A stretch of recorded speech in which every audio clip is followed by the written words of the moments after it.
था राज यादव, गिरीश यादव जी से मुलाकात हुई। जिला अध्यक्ष के रूप में मनोनीत किया गया है और इनसे मुलाकात करते हैं। बहुत बहुत बधाई हो आपके लिए सर। धन्यवाद राज भाई। देखिए, मैंने आपको काफी आपकी चर्चाएं सुनी है कि आपने ब्लॉक प्रमुख में जो पद आपके पास था उसमें काफी आपने अपनी सपा पार्टी के लिए इतना कुछ योगदान किया, जनता खुश थी।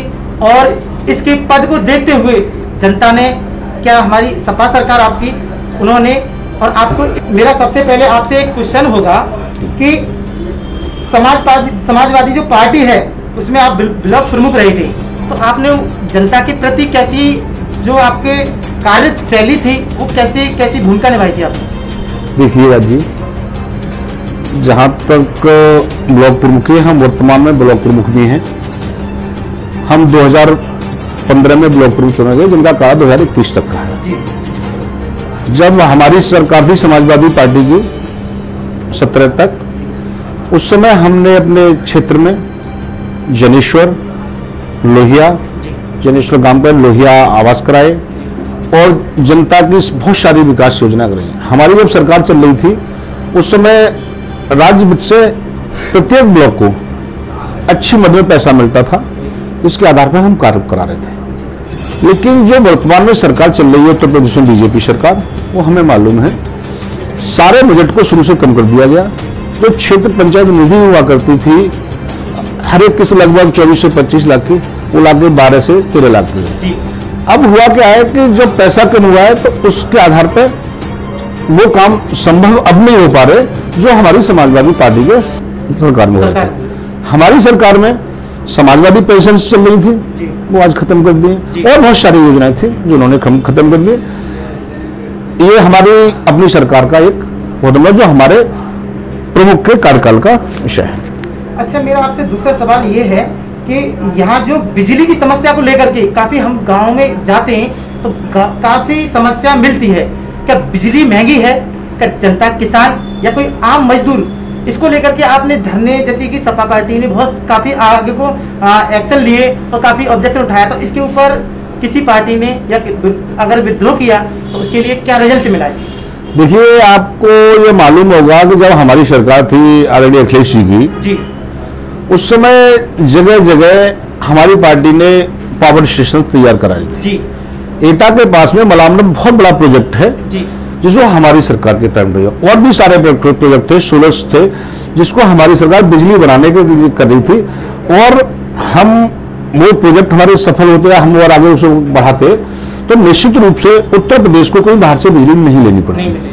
आज की स्थिति ये है, आप देख रहे हैं कि बिजली लगभग 8 रुपए पर यूनिट मिल रही है। और जो किसानों को भी मिल रही थी, जहां 1000 या 900 रुपए का मासिक उनका वो आता था, बिल आता था, आज उसको जस्ट दूना कर दिया गया है। तो बिजली इतनी महंगी है। हम लोग उस मुद्दे को लेकर सरकार को बार बार कह रहे हैं कि बिजली कम करिए, बिजली के दाम कम करिए, लेकिन सरकार इस पर नहीं सुन रही है। आने वाले समय में इस मुद्दे को लेकर हम जरूर सरकार से सवाल पूछेंगे और सरकार को जरूर घेरेंगे इस मुद्दे को लेकर। ठीक है सर, इसमें एक सवाल और है मेरे पास कि जो बिजली को लेकर के उन्हें 20 घंटे बिजली का एक निर्णय था, पहले अखिलेश सरकार में 20 घंटे बिजली मिल रही थी और मिलती थी और मिलनी चाहिए, और आज वो 4 से 6 घंटे लाइट मिलती है गांव में। क्या इससे भरपाई हो सकती है किसान के लिए या नहीं हो सकती है?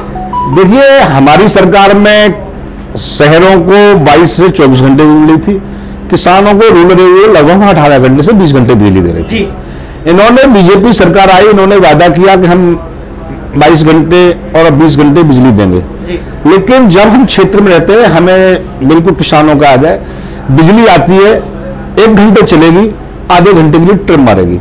पता लगा ट्यूबवेल यहां से हमने चलाया और 200 मीटर या 300 मीटर तक पानी जा रहा है, तो वहां पर ब्रेकअप हो जाएगा।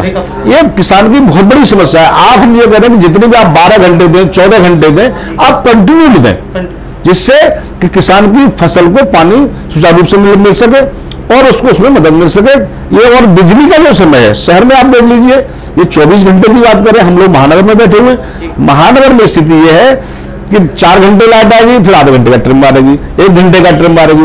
इन परिस्थितियों में कोई इनकी बिजली की सप्लाई और कहीं से कहीं तक ठीक नहीं है। जी देखिए, इसमें एक और पॉइंट निकलता है कि एक माननीय मनोज चौधरी जी हैं, उन्होंने इसके ऊपर काफी धरना भी दिया, मीडिया को बुलाया, उन्होंने काफी कई जो जहां लाइट प्रोवाइड कराई जाती है उनके पास में उन्होंने ज्ञापन दिया, उसके ऊपर कार्रवाई नहीं हुई।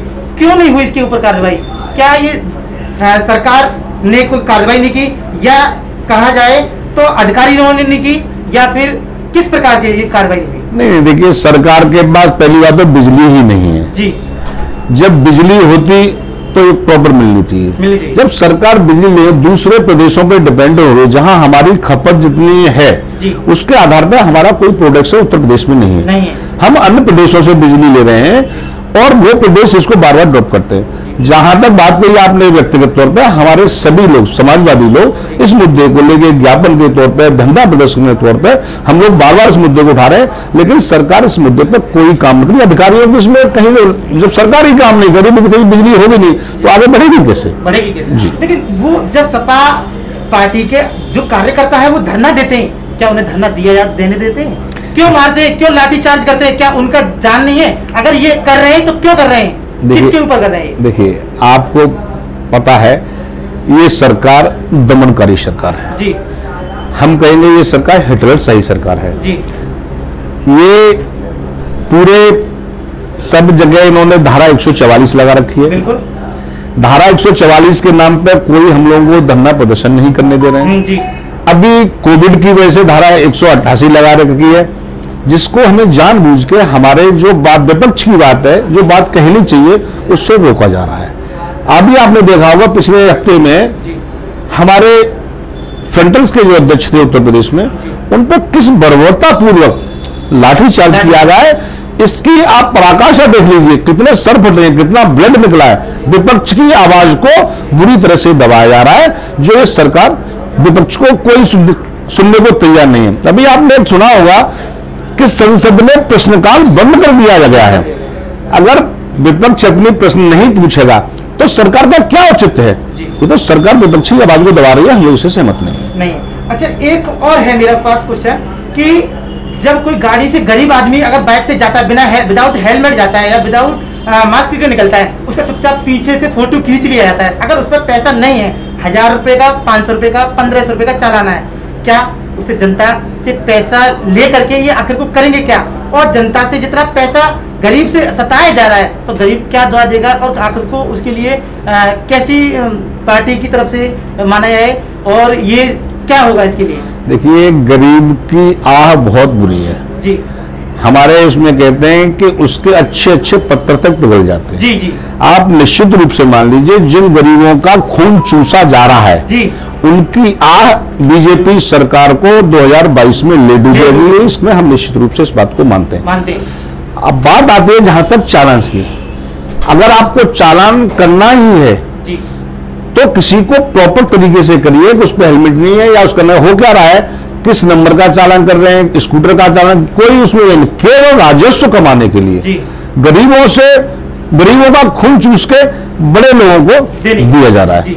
इसमें जो सबसे वर्ग पिस रहा है वो कमजोर वर्ग पिस रहा है। गरीब को और चूसा जा रहा है, नौजवान को चूसा जा रहा है, बाकी बड़े लोगों के पेट भरे जा रहे हैं। अध्यक्ष जी, मेरा एक सवाल और उठता है यहाँ कि जो गरीब मजदूर हैं या बेरोजगार हैं, उनको लेकर के अगर स्कूल की फीसों के लिए प्रेशर दिया जा रहा है कि आप ऑनलाइन बच्चों को पढ़ाई कराइए, ऑनलाइन बच्चा घर पर मोबाइल नहीं है तो बच्चा मोबाइल नहीं है तो पढ़ाई कैसे करेगा, और अगर मोबाइल है पूरी फीस ली जा रही है, प्रेशर दिया जा रहा है कि पूरी फीस चाहिए, क्या इसके ऊपर जनता अगर या पार्टी के कोई भी पार्टी अगर आंदोलन करती है तो उसके ऊपर लाठीचार्ज होता है? और फीस को लेकर के सबसे बड़ी चीज है कि फीस अगर ऐसे कोरोना काल लॉकडाउन लगा, 5 महीना लॉकडाउन रहा, इसमें किसी के पास 1 रुपया नहीं रहा, लेकिन इनको पैसा चाहिए, कहाँ से दे जनता? इसके ऊपर आप क्या कहेंगे? देखिए, ये सरकार पूंजीपतियों की सरकार है राजीव। ये निश्चित रूप से बहुत बड़ा मुद्दा है। इस हमारी पार्टी का सबसे बड़ा क्लियर स्टैंड है इसमें कि जब स्कूल बंद थे जी, उस पीरियड की बच्चों की फीस ना ली जाए। आपने ऑनलाइन पढ़ाई शुरू की है, जो बेचारा गरीब जिसके यहाँ पे एंड्रॉइड फोन नहीं है, उनको आप केवल ये दिखा के कि हम ऑनलाइन पढ़ाई करा रहे हैं, स्कूल वाले उसे फीस वसूल करना चाहते क्या हैं। पढ़ाई पूरी हो जाएगी उससे? नहीं हो पा रही है, नहीं हो पाएगी ना। कहीं नेट नहीं है, कहीं कोई प्रॉब्लम है, बहुत सारी प्रॉब्लम है जो संभव नहीं है। इनका केवल फर्जीफिकेशन का आदेश है। जो पूंजीपति लोग हैं उनका पेट भरने की स्थिति है, जो आम जनता है उसके साथ ही अन्याय है और ये मैटर हाईकोर्ट में पेंडिंग है। हाईकोर्ट में हम तो ये कहेंगे कि इस मुद्दे पर हाईकोर्ट को सहानुभूतिपूर्वक विचार करना चाहिए और ये जो जितने भी लॉकडाउन रहा है इस पीरियड में और आने वाले पीरियड में बच्चों की फीस माफ होनी चाहिए। अच्छा अध्यक्ष जी, एक सवाल और है मेरा कि लॉकडाउन लगा, कोरोना काल चलो पहले से था, तो क्या अब कोरोना काल नहीं है, लॉकडाउन खुल गया, जनता भाग रही है, जनता भाग रही है, क्या बड़े आदमी को कोरोना नहीं है, छोटे आदमी को क्यों डुबाया जा रहा है? और बेरोजगार इतना हो गया, कहाँ जाए? नौकरी नहीं है, नौकरी थी वो छीन ली गई। मैं ले लेता हूँ एक सवाल कि जो अखिलेश सरकार में जो लगे थे, जिन्हें परमानेंट किया गया था, शिक्षक के ऊपर लेता हूँ, उन्हें आज संविदा पर कर दिया गया। क्या 12,000 का सैलरी लायक है वो? उन्हें बीटीसी करे हुए, अब उनके लिए टेट कीजिए, सीटेट कीजिए, अगर नहीं है घर बैठिए। तो इसके ऊपर क्या सरकार ये सही कर रही है क्या? देखिए, ये सरकार शुरू से ही किसान विरोधी, नौजवान विरोधी सरकार रही है जी। इसने सरकार ने सारी नौकरियां खत्म कर दी जी। आपको ये पता होगा कि बीएसएनएल जिसमें 1,80,000 कर्मचारी हुआ करते थे जी, उसको खत्म कर दिया लगभग, और वो बीएसएनएल को टोटल बंद कर दिया। रेलवे की सारी नौकरियां को उन्होंने बिल्कुल बंद कर दिया। युवाओं के लिए कहीं से कहीं तो जितने रोजगार थे सब खत्म कर दिए गए। ये कहते थे कि जो पढ़े लिखे लोग हैं वो पकौड़ा बेचें। अब पकौड़ी सभी लोग बेचेंगे, पकौड़ों को खाने वाला भी तो हो। जब पकौड़े इतने बन जाएंगे फिर उनको खाने वाला कौन होगा? दूसरी बात, जहां तक आपने लॉकडाउन की बात की, जब 500 पेशेंट ऑल ओवर इंडिया में थे जी, तब संपूर्ण रूप से लॉकडाउन किया गया था जी। आज आपको जानकारी है कितने लाख पेशेंट हैं भारत में? 46 लाख हैं। लेकिन उस लॉकडाउन का अब पालन हुआ, अब किसी को जांच हो रही है, लोग ठीक हो रहे हैं, सरकार को इससे कोई मतलब नहीं। कितना पैसा किसके पास पहुंचेगा सरकार के पास में, सरकार उसको बताने के लिए तैयार नहीं है। तो सरकार की कोई कार्य योजना ऐसी नहीं है जिससे हम ये समझ सकें कि सरकार कोरोना पे कुछ कंट्रोल कर पा रही है। कोरोना की वजह से आप देख रहे होंगे कि जीडीपी कहां से कहां पहुंच, हर एक व्यक्ति जिसकी जेब में 1,000-2,000 रुपए रहते थे, आज की स्थिति यह है कि वो बिल्कुल परेशान है। उसको खुद पता नहीं है कि देश में हो क्या रहा है। जब कोई क्वेश्चन सवाल पूछने का सरकार से आता है तो एक नया सफुगा लेके आ जाते हैं कि अब ये करिए, अब ये करिए। कहीं ना कहीं हम नोटबंदी से देख रहे हैं कि जनता को भ्रमित करते हुए ये लाइनों में लगाते हुए चले आ रहे हैं। जनता बहुत परेशान है और आने वाले समय में निश्चित रूप से 2022 में जनता उत्तर प्रदेश में इनको निश्चित रूप से इनकी सरकार बदल के जवाब देगी, जरूर देगी। अच्छा अध्यक्ष जी, एक सवाल और बनता है मेरा कि जो गौवंश है, गौवंश पहले बहुत अच्छे तरीके से चारा सब कुछ होता था, गौशाला भी थी, उन्हें समय से चारा मिल रहा था। मैं आज देख रहा हूँ कई गौशाला ऐसी उन्हें चारा समय से नहीं मिल रहा है। क्या अधिकारी नहीं पहुंचा रहा है या सरकार ऊपर से नहीं दे रही है, या कहा जाए तो उनके लिए किसी प्रकार को चारा नहीं दिया जा रहा है? गौवंश इधर उधर भटक रहा है, कहीं अभी पूरे किसान में अगर किसान को कुछ नहीं होगा, धन प्राप्त नहीं होगा तो वो तो अपनी ताकत से करेगा, लेकिन गौवंश के लिए इतना अत्याचार हो रहा है और इधर उधर गाड़ी को भी नहीं चला सकते, एक्सीडेंट हो रहे हैं, किस कारण? देखिए राज जी, जहां तक आपने बहुत अच्छा प्रश्न किया गौवंश वाला, बहुत अच्छा मुद्दा है। यहाँ पर व्यक्तिगत तौर से हम अलीगढ़ की बात कहेंगे। इगलास क्षेत्र में जब मुख्यमंत्री आए थे, जो चुनाव हुआ था, कम से कम हजारों गायें किसानों को खेतों को परेशान खा रही थी, उनको किसानों ने घेर के इकट्ठा कर दिया और प्रशासन ने उन किसानों पर लाठीचार्ज किया, एक दिन उठा के उनको इधर उधर शिफ्ट कर दिया। अब होता क्या कि गौशाला आपने बनवाई, आप सरकार गौशाला के लिए मात्र 30 रुपए पर डे के हिसाब से पेड कर रही है। आप ये बताइए, आप और हम सब किसान हैं, क्या एक गाय 30 रुपए से उसका भरण पोषण हो सकता है? कभी नहीं हो सकता, नहीं हो सकता। नहीं हो सकता। जब नहीं हो सकता तो सरकार को उसके लिए विचार करना चाहिए। हम बिल्कुल सम्मान करते हैं कि, लेकिन उसको खुला नहीं मिलना चाहिए। आए दिन जितनी दुर्घटनाएं होती हैं, किसी को पेट फाड़ देती है, किसी को पटक के मार देते हैं बाजार, किसी को कुछ करते हैं, कोई बाइक वाला एक्सीडेंट से खत्म हो रहा है, कोई कार वाला एक्सीडेंट, तो इस गौवंश को रखिए, लेकिन उसको सही तरीके से रखिए। और हम तो मानना ये है, अच्छी गौशालाएं बनवाएं, अच्छी तरह से उनका पालन पोषण करें, अच्छी तरह से उसको पैसा दें, जिससे गौवंश अच्छी तरह से पल सके। अच्छा, आपने बहुत अच्छा इसका जवाब दिया। और मैं एक सवाल और लेता हूँ कि जितने भी जो कोरोना काल में बीमार पड़ते हैं लोग, हमसे कोई भी सही बीमार पड़ता है तो उनके लिए पहले क्या कहते हैं, कोरोना पॉजिटिव है, और कोरोना की टेस्टिंग बहुत महंगी है, किसी के गरीब के पास नहीं है तो वो तो कोरोना में मर जाएगा, उसे अटैक हो जाएगा, कहा जाए कुछ भी हो सकता है, वो सही इलाज नहीं हो पा रहा है। किस कारणवश सरकार की डील है ना? देखिए, सरकार ने बिल्कुल, हमने पहले कहा था कि कार्य योजना तैयार नहीं की। जो सरकारी हॉस्पिटल्स थे जी, उनकी ओपीडी बंद कर दी गई जी, प्राइवेट हॉस्पिटल से ये कहा गया कि आप ओपीडी नहीं करेंगे। जी, जी, अब जो पेशेंट्स हैं, जी, किसी भी मर्ज का है, वो कहाँ जाए? जी, अगर वो कहीं जाता है तो उसको पहले कोरोना टेस्ट कराइए।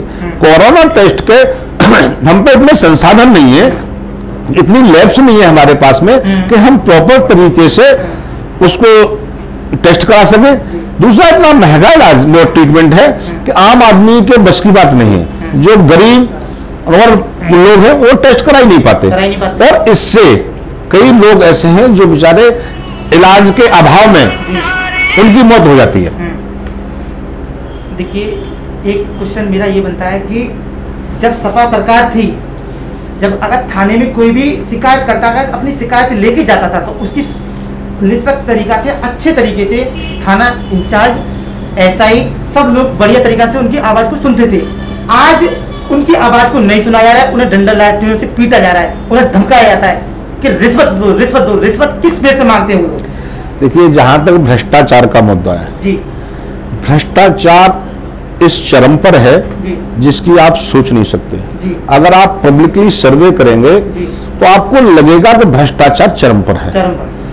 इनके थानों में, जी, इनके तहसीलों में जी, कोई भी काम, जी, सही काम भी बगैर पैसे के नहीं होता है, रिपोर्टें नहीं लिखी जाती हैं, इनके विधायक तक पिटते हैं, इनके विधायक सुरक्षा मांगते हैं, इनका कहीं से कहीं मतलब प्रशासन भी पूरा, किसी में कोई कंट्रोल नहीं है, और सही तरीके से कार्य भी नहीं कर रहा है। कहीं नहीं काम हो पा रहा। भ्रष्टाचार चरम पर है। आप इस बात को उम्मीद मत करिए, अपनी स्वयं की रक्षा करें तो ज्यादा बेटर है, किसी से ज्यादा न करें तो आपकी सुरक्षा की किसी संबंध की कोई सोचिए मत। मैंने एक पॉइंट, जब आप सुरक्षा की बात कर रहे थे, एक पॉइंट देखा था मैंने कि खुद एक बीजेपी विधायक थाने इंचार्ज से कुछ बदतमीजी बातें करता है, उसके चाटा मार दिया था गाल पे। तो किसकी कमी हो सकती है इसमें, दोनों में से? देखिए, वो जांच का विषय, वो हमारे ही क्षेत्र का, हमारे ब्लॉक के जी, वो पड़ता है थाना अपना जाके गोंडा, ठीक है, हमारा गोंडा से और हमारा ब्लॉक लगा हुआ है जी, अधिकारियों से अधिकारियों की तरह काम लिया है जी, जनप्रतिनिधियों की अगर बात नहीं सुनी जाएगी, हम लोग अगर किसी समस्या को लेकर नहीं उसमें, तो जनप्रतिनिधियों के साथ अभद्रता होगी, उनके साथ इस तरह का व्यवहार होगा, तो ये लोकतंत्र बचा ही कहाँ है? ये तो जस्ट मान लीजिए कोई अघोषित इमरजेंसी पूरे देश में लगी हुई है। आप इस बात को, सन 77 में तो घोषित नहीं थी इमरजेंसी, लेकिन आज अघोषित इमरजेंसी लगी हुई है, हमारा मानना यह है। अच्छा, एक अध्यक्ष जी, एक सवाल और लूंगा मैं आपसे कि बहन बेटियों पर जो छेड़छाड़ होती है, उनके जस्ट ही बात, नहीं तो उनका कोई मेडिकल टेस्ट हो पाता है, नहीं कोई शिकायत सुनी जाती है।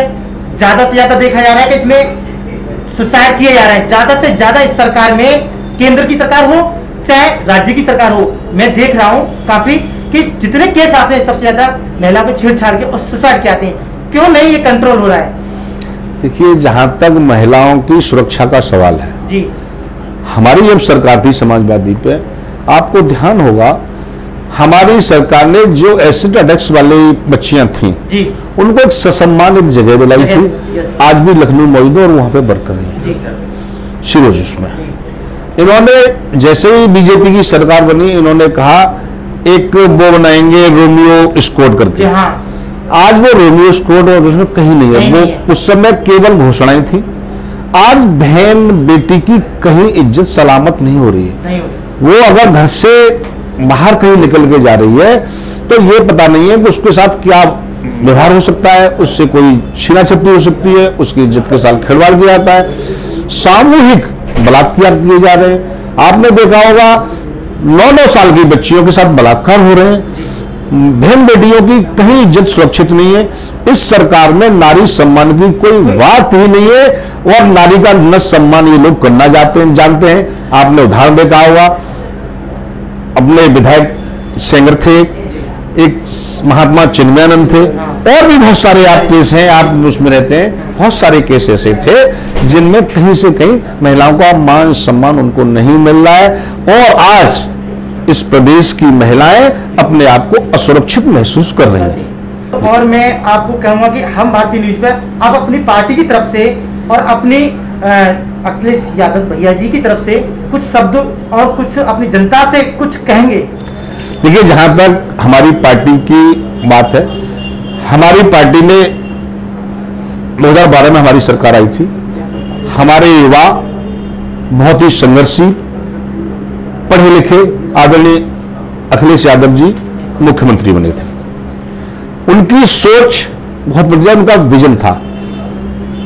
सबसे पहले आप लीजिए, जिस एक्सप्रेसवे को आदरणीय अखिलेश जी ने बनवाया था, इंडिया का पहला एक्सप्रेसवे था जो सबसे कम समय में सबसे अच्छा, जिस पर फाइटर्स, जेट प्लेन्स लैंड हो सकते हैं, वो सब हमारी समाजवादी सरकार की देन थी। जहां तक बात थी मेट्रोज की, जो सोच भी नहीं सकते कि लखनऊ में मेट्रो चलेगी, हमारे राष्ट्रीय अध्यक्ष पूर्व मुख्यमंत्री माननीय अखिलेश यादव जी ने उस मेट्रो को कामयाब करके बहुत कम समय में चला दिया और आज तक ये उसमें कोई इजाफा नहीं कर पाए। आज की स्थिति में आप देख लीजिए, हमारी जो 100 नंबर थी जो विदेशों में चलती थी, उस जो विदेशों से देखते हुए हमारे राष्ट्रीय अध्यक्ष श्री अखिलेश यादव जी उत्तर प्रदेश में लेकर आए थे, वो बहुत ही कामयाब योजना थी। 15 से 20 मिनट के अंदर में पुलिस हर एक जगह पहुंचती थी, छोटी से छोटी घटना पर। आज इनके पास उन गाड़ियों को चला नहीं पा रहे हैं, उनके पास डीजल नहीं है, नंबर बदलने से कुछ नहीं हो रहा। 112 कर दीजिए, आप 100 कर दीजिए, उसका कोई फर्क नहीं पड़ता, लेकिन आप उसको चलाइए तो सही। हमारी 102, 108, 109 ये हमारी सारी योजनाएं थी। समाजवादी पेंशन हम 55 लाख पूरे उत्तर प्रदेश समाजवादी पेंशन बांट रहे थे, जो आज उन्होंने बंद कर दिए। 18 लाख लैपटॉप हमारी समाजवादी पार्टी सरकार ने सभी वर्गों को दिए थे, जो आज इस सरकार ने नहीं दे रहे। नए युवा में जो हमारे राष्ट्रीय अध्यक्ष भी आज भी top 50 inter and high school के बच्चों को 50s को लैपटॉप दे रहे हैं, जिसमें कि हम 100 लैपटॉप अब तक दे चुके हैं। हमारे आदरणीय अखिलेश यादव जी की कथनी और करनी में कोई अंतर नहीं है। जो हम कहते हैं वो करते हैं। हमारा उद्देश्य, जहां तक विकास की बात और है, हमने प्रत्येक जिला हेडक्वार्टर को 4 लेन से जोड़ा था। आज आप देख लीजिए, कोई भी एक्सप्रेसवे पे कहीं काम चल रहा हो, किसी रोड पे काम चल रहा हो, अब काम क्या चल रहा है, जो भी पीडब्ल्यूडी का बजट आ रहा है, गड्ढे भरने के लिए आ रहा है। आप 1 किलोमीटर तक गड्ढे भरते जाएंगे, 1 हफ्ते गड्ढे बाद वो फिर भरते आएंगे। आप एक सर्वे करिए, जो स्मार्ट सिटी अलीगढ़ है उसका एक सर्वे करिए और देखिए कि महानगर में ये स्थिति है कि अगर आप बाइक से निकलेंगे तो हो सकता है फैमिली आपके साथ बैठी हो तो वो कहीं न कहीं तो गिर के जाएगी। इनका कोई विकास नहीं है, जनता परेशान है और ये तुलना कर रही है कि समाजवादी सरकार में और अब की बीजेपी सरकार में क्या है। और निश्चित रूप से राज्य ये मान लीजिए कि जनता आज बहुत ही परेशान है। अपनी बात में किसान परेशान है, नौजवान परेशान है, व्यापारी वर्ग परेशान है, हर एक वर्ग परेशान है। आने वाले 2022 में निश्चित रूप से सरकार को बदलेगी और आने वाले 2022 में 351 के साथ हमारे राष्ट्रीय अध्यक्ष जी के नेतृत्व में उत्तर प्रदेश में समाजवादी पार्टी की सरकार बनेगी। देखिए, बहुत बहुत धन्यवाद। आपने धन्यवाद आपका।